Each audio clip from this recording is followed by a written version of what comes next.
bienvenue à ce nouveau numéro du Club Éco d'Objectif Aquitaine. Aujourd'hui, nous recevons Marc Vanove. Marc Vanove est le directeur et créateur des Bistrots Régent. Marc Vanove, bonjour. Bonjour. Alors, les Bistrots Régent, c'est une aventure qui est quand même récente. J'aimerais bien qu'on fasse un petit point sur cette aventure et savoir un petit peu où vous en êtes. Alors écoutez, on arrive à l'anniversaire donc des 3 ans. Dans quelques jours ? Le 7 septembre, donc on est à quelques jours bien sûr. C'est une aventure qui était prévue depuis quelques années, que j'ai mis en place donc effectivement le 7 septembre 2010. Au bout d'un an d'exploitation, on a attaqué dans la première année, on a mis en place le système de franchise, c'est-à-dire tout ce qui est juridique, et on a attaqué la franchise il y a aujourd'hui 2 ans. D'accord. Voilà. Alors expliquez-nous, c'est quoi le Bistrot Régent ? Le Bistrot Régent, c'est le système des restaurants d'entrecôte revisité des temps modernes avec, au lieu d'avoir que du bœuf, une volaille, le magret, et un poisson, le saumon, qui sont les 3 plats les plus vendus de la restauration française, tout simplement. Tout ça avec des prix sans surprise ? Avec des prix sans surprise qui n'ont pas évolué depuis l'ouverture et qui ne sont pas prêts encore d'évoluer. Vu les résultats que nous avons, on a la possibilité de tenir les prix affichés depuis 3 ans pour encore quelques années. Alors, vous avez, combien de bistrots Régent et il y a combien de bistrots Régent aujourd'hui ouverts ? Alors, il y en a... Soit dit en passant, il y en a certains qui sont en franchise. Oui, il y en a qui sont en franchise, il y a des filiales et des succursales. D'accord. Là, aujourd'hui, il y a 10 unités. On en a 2 de plus là, qui sont en train de rentrer sur l'agglomération bordelaise, donc Mérignac et la porte barrière du Médoc. D'accord. Ouverture quand ? 2-3 mois. D'accord. 2-3 mois. Et l'objectif, c'est de faire un développement en escargot autour de Bordeaux au maximum. Et puis, bien sûr, de tisser notre toile d'araignée un petit peu au niveau national sur des villes, on va dire, importantes comme Montpellier, où nous allons ouvrir là, début octobre. Toulouse, Perpignan, enfin les grosses villes françaises tout simplement, mais avec une priorité quand même sur le développement d'escargots sur la ville et la région de Bordeaux. D'accord. L'objectif, c'est combien de bistrots Régent ? 300 unités.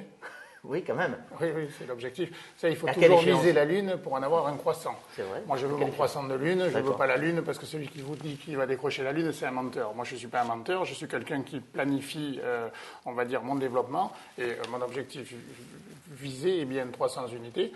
Peut-être que j'en aurai 350 ou j'en aurai que 150, hein, mais bon, l'objectif, c'est ça, quoi, voilà, tout simplement. À quelle échéance, donc, vous dites ?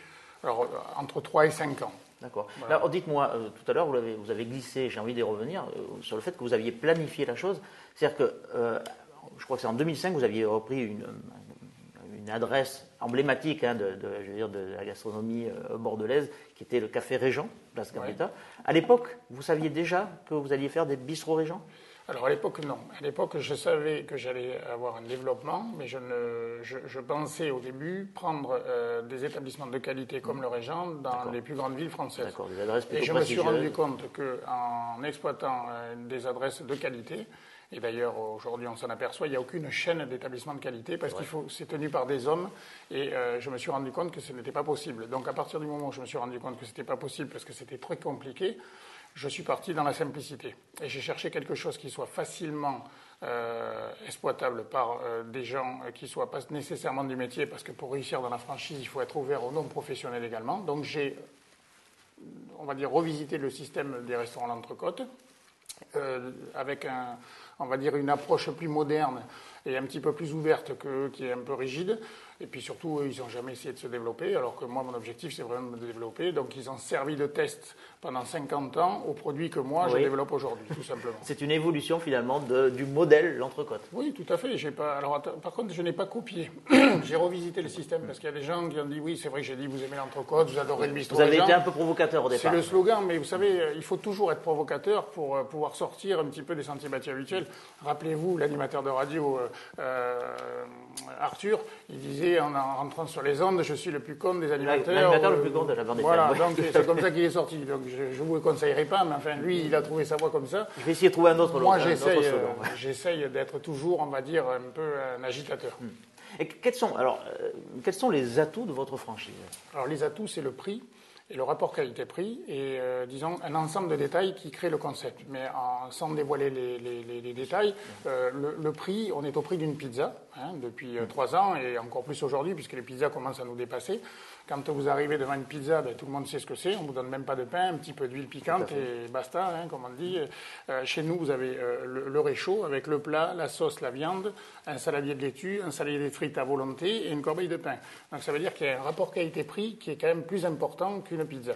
Quand vous avez plus de frites, vous la demandez comme le pain. Hein. Vous avez plus de pain, vous demandez du pain. Là, vous avez la main, vous dites je peux avoir un peu plus de frites. Avec grand plaisir, on vous redonne des frites puisqu'elles sont à volonté. Et donc le cumul de cette présentation, c'est un steak frites revisité. Hein. Si on regarde un petit peu, que ce soit le saumon, le magret ou le beefsteak, il est servi dans une sauce sur un réchaud. C'est toute une articulation autour du steak frites qui a été revisitée, qui nous permet d'être plus attractif que le steak frites bêtement servi dans une assiette. Voilà, tout simplement. Mais le prix et le fait que les gens, quand ils viennent, ils savent qu'ils vont rester dans un budget bien défini, parce que si vous y allez avec votre femme ou les gens qui sortent avec des amis, elles ne vont pas être tentées par les entrées, un foie gras, une salade de chèvre, des huîtres, il n'y a pas d'entrée. Donc c'est budget maîtrisé. Ouais. Et ça, c'est la force aussi dans la période actuelle de crise. C'est pas du service low cost en même temps. Pas du tout, non, on n'est que sur les produits frais. On remonte à contre-courant de toutes les chaînes nationales de restauration. Nous sommes la première chaîne à faire du 100% frais, enfin 99% parce qu'on cuit le pain surgelé qui est précuit sur place. On a les cannelés et les petits macarons qui accompagnent les cafés gourmands qui sont surgelés, que nous cuisons quand même au four. Mais nous sommes 100% produits frais, alors que tous nos concurrents, les sauces sont en poudre avec un litre d'eau, on fait la sauce au poivre, enfin tout est comme ça. Donc on est vraiment, on remonte à contre-courant de tout ce qui se fait. Et on n'ouvre pas de poche chez vous alors?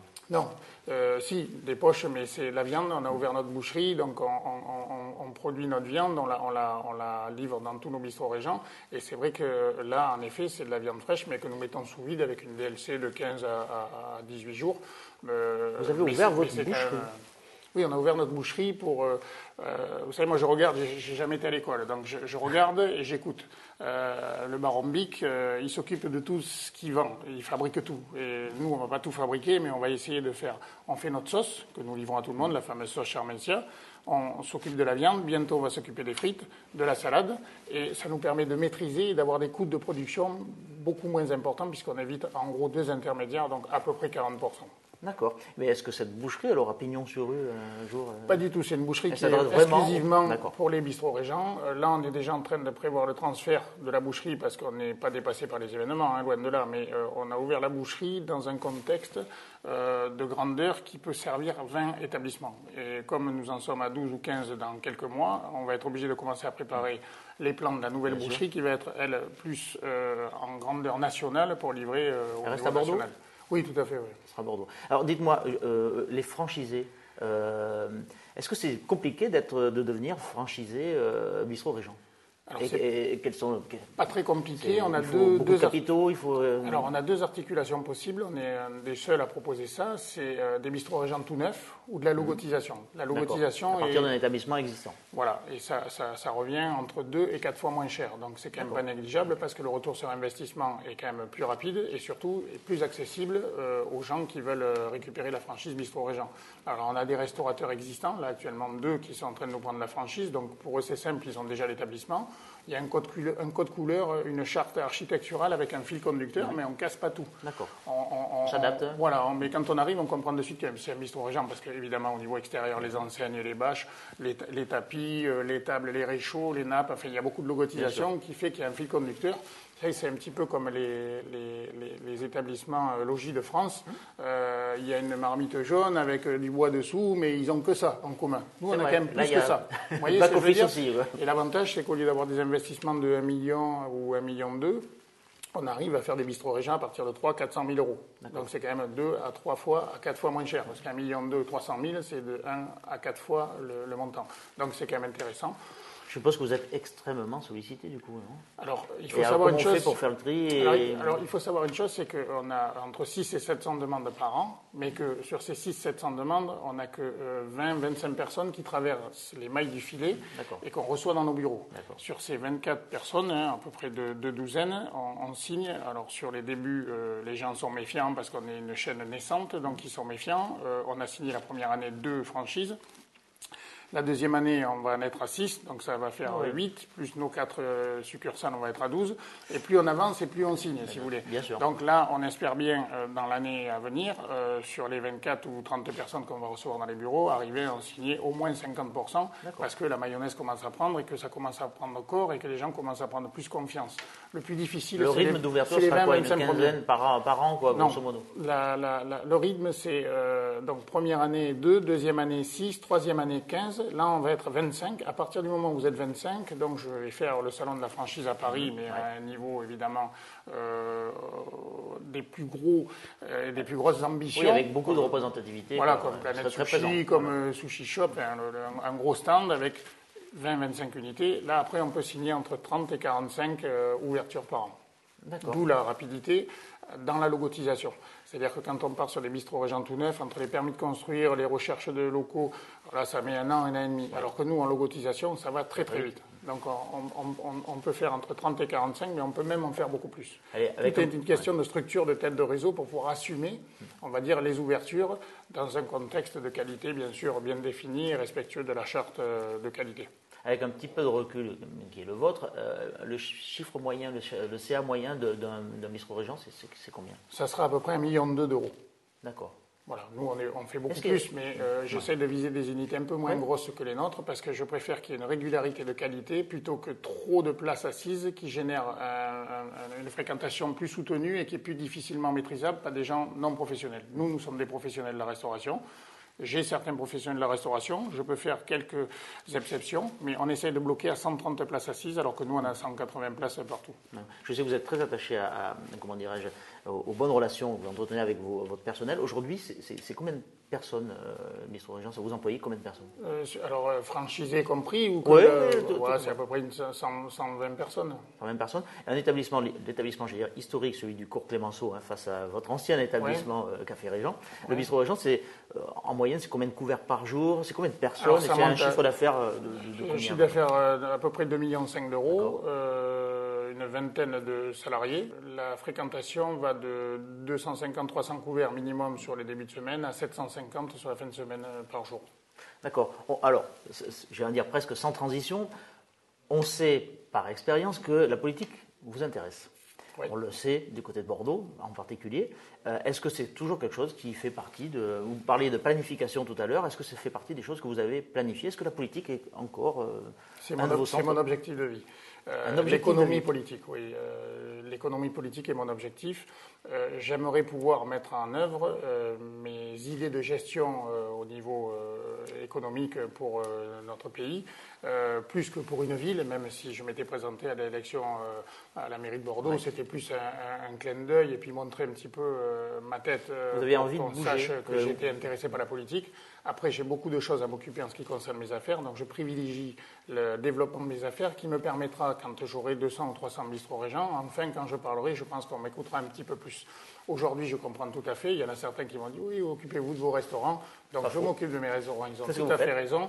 Et je ferai en temps et en heure une intervention politique si, bien sûr, on m'en donne des possibilités et l'occasion par rapport à un parti déjà existant qui peut très bien être à droite, au centre. Voilà, vous êtes où vous situez où? Je vais vous dire sincèrement, moi je me situe au centre des préoccupations des citoyens français. Donc je suis plutôt un centriste avec une tendance droite ou gauche, c'est-à-dire je suis vraiment au centre.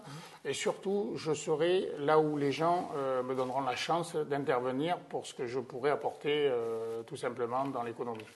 Mais écoutez, Marc Vanov... C'est pour ça d'ailleurs que je ne m'encarte pas. Oui. Et par contre, je suis quand même de base et de nature quand même plus un homme de droite que de gauche.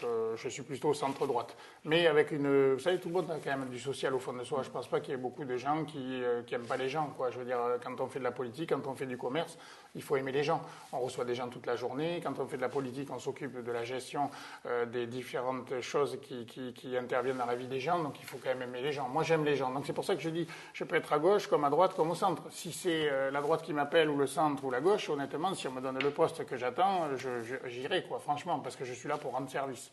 Je ne regarde pas l'étiquette politique en tant que telle. Maintenant, personnellement, je suis plus centre et centre droit que centre gauche. Mais je peux très bien aller à gauche si on m'appelle, comme Sarkozy l'a fait quand il a appelé des gens de gauche. Et moi, si quelqu'un de gauche m'appelle pour m'occuper de l'économie, il n'y a pas de souci, je peux être là aussi. Mais pas dans le dogmatisme. C'est pas pour... voilà, non, moi, je suis là pour travailler. Je suis là pour apporter ma petite pierre à l'édifice. Je ne suis pas là pour regarder les considérations de droite, de gauche ou du centre. Je ne serai pas dans les extrêmes, mais gauche, droite et centre ne me font pas peur. Et la chance... On dit qu'en politique, il y a plus de coups à prendre que de caresses, mais... Alors, vous savez, moi, je ne cherche pas de coûts, je cherche juste à rendre service au niveau économique. Donc, c'est différent quand même. C'est-à-dire, c'est pas comme si je voulais prendre le pouvoir et me l'octroyer en voulant écraser les autres. Non, moi, je suis là pour apporter, pour faire du travail pour des hommes politiques. Après, quand vous faites bien votre travail, tout le monde le sait, bien sûr, quand vous avez la reconnaissance, vous pouvez progresser et vous pouvez gêner. Mais écoutez, pour le moment, on n'en est pas là. Moi, je suis juste là pour proposer, on va dire, entre guillemets, mes services, quoi. Mais je veux quand même, je tiens à faire mes preuves au niveau des affaires pour montrer qu'on peut réussir dans un contexte économique délicat ou difficile, qu'il a toujours plus ou moins été. Vous savez, il y a toujours eu la règle des 80-20. Il y a 80% des commerces et des entreprises qui ont des difficultés ou qui vivotent, et puis 20% qui se portent très bien. Bon, il vaut mieux être dans les 20% que dans les 80%. Mais par contre, en ce qui concerne la politique, je pense que justement, on ne doit pas avoir cette règle des 80-20. Il ne faut pas qu'il y ait 20% de mauvais à la tête du pays ou 80% de mauvais et 20% de bons, parce que sinon on n'avance pas, quoi. Marc Vanoble, je crois que le message est passé, à la fois pour les gastronomes, pour le bistrot régent, et puis pour les politiques, pour votre futur engagement. Je vous remercie d'avoir participé à ce Club Éco, et quant à vous, je vous donne rendez-vous à la prochaine édition. À bientôt.